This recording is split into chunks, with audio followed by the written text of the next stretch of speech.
朋友们，听见底下小溪的水流声了吗？还有大山里面的鸟叫声，非常喜欢这样的环境。这边是一棵柿子树，结了很多柿子。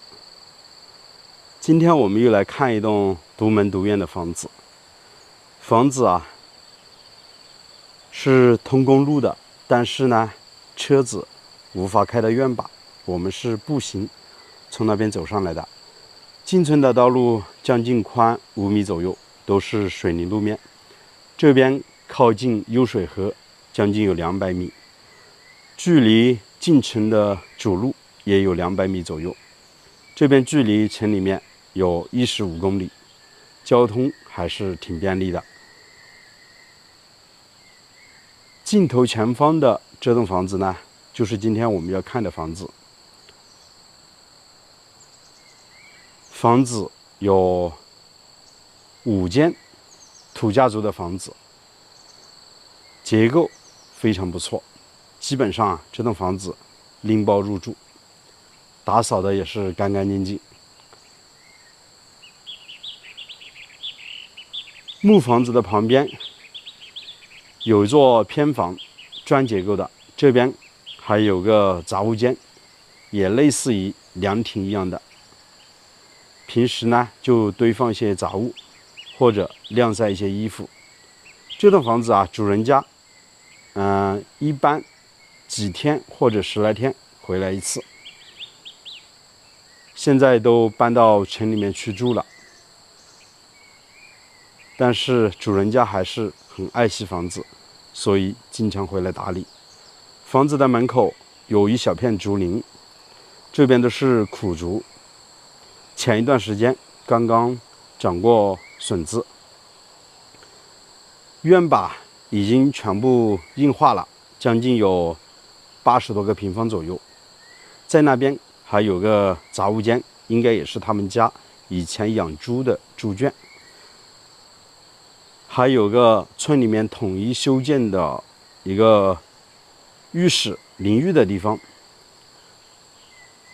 房子是背靠着大山，面朝着大河。这是一栋坐北朝南的房子。房子的楼层高度将近有4.5米左右，进深将近有6米。和之前我们拍土家族的房子也是一样的，这边建的也都是3住4的房子。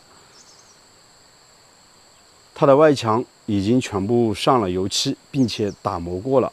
这边因为上的是桐油，还有应该都是桐油吧，所以它的外墙板是有点发黑的。这栋房子啊是上了锁，我们是无法进去的。刚刚进入村子的时候，是碰到本地的老乡，和他们的交谈，他们告诉我说，这栋房子主人家很少回来，如果有意的也是比如说碰到有缘人，可以把它给租出去，让人代为给他管理这栋房子。实际上我是非常喜欢这样的一个环境，因为房子呢紧靠着大河边，而且底下是有一条小溪，潺潺的流水声给人的感觉特别的舒服。这边啊也有一些大树，像这棵呢就是一棵柏树，大概直径有60到70公分左右。底下呢还有一处小鱼塘。旁边的竹林呢倒是还挺宽的。那我们走进这栋房子的背后，来看一下房子背后的一些情况。这边啊就是他们家的猪圈，也是旱厕了。山里面喝的也都是山泉水，看就是这样的水管从山里面把泉水牵引回来。房子的背后也有一些小乔木，这边还是一棵板栗树。这边呢有一小块空地是他们家的，种的有柑橘。房屋背后的杂草呢，刚刚才打过除草剂，基本上不会有山体滑坡的迹象。种的有些菜，还种的有些玉米。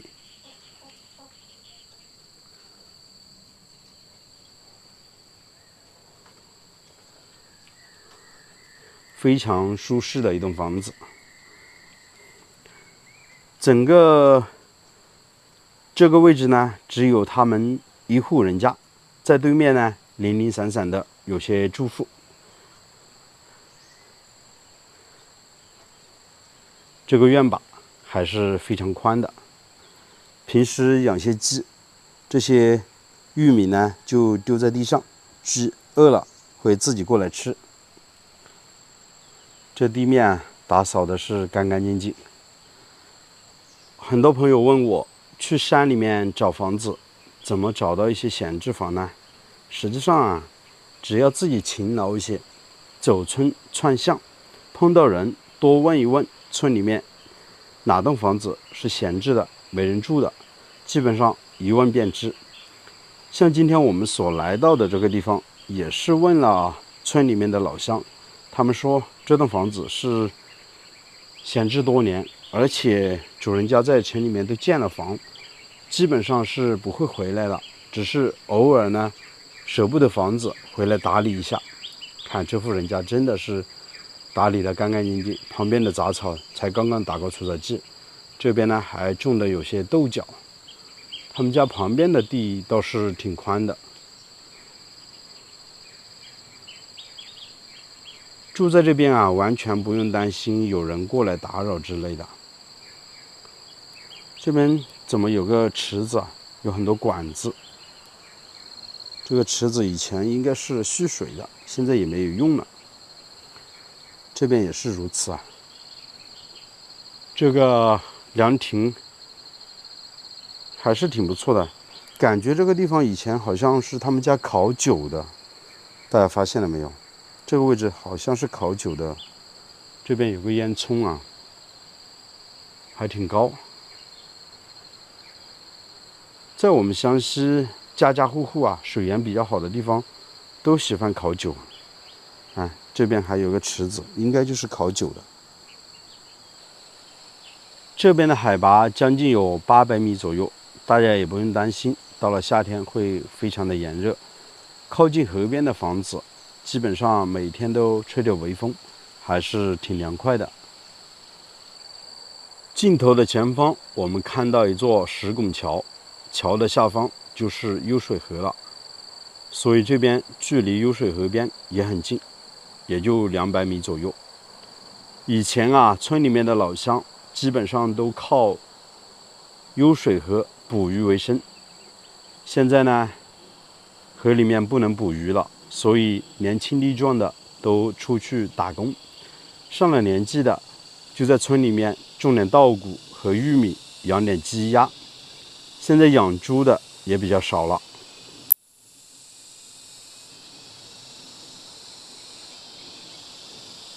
对面呢是他们村的主要房子集中的地方，他们这栋房子呢算是独门独院，单独在这边。几乎啊，老乡们的房子都建在大山里面，环境没得说，但是生活的条件也是挺艰苦的。就像很多朋友看了我的视频之后，都挺担心在山里面怎么去生存。我想说，只要有勤劳的双手，在山里面是饿不死的。种点庄稼，养点鸡鸭，一年的生活也过得挺滋润的。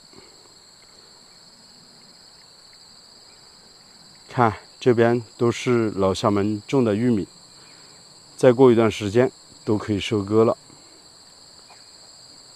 整个山头只有他们一户人家，所以这条进村的道路啊，堆满了落叶，看得出来感觉很荒凉的。进入他们家的路也就这么宽，好在村子里面的马路边都装的有太阳能的电线杆，到了晚上会自动的亮灯。我倒是发现村里面很多板栗树，到秋天来这边捡板栗是很不错的。好了，我们也要回家了。那关于这栋房子呢，如果大家喜欢，我可以去问到主人家，和他再商量。我是石头，喜欢我的视频还请记得点个关注，我们下期再见，拜拜。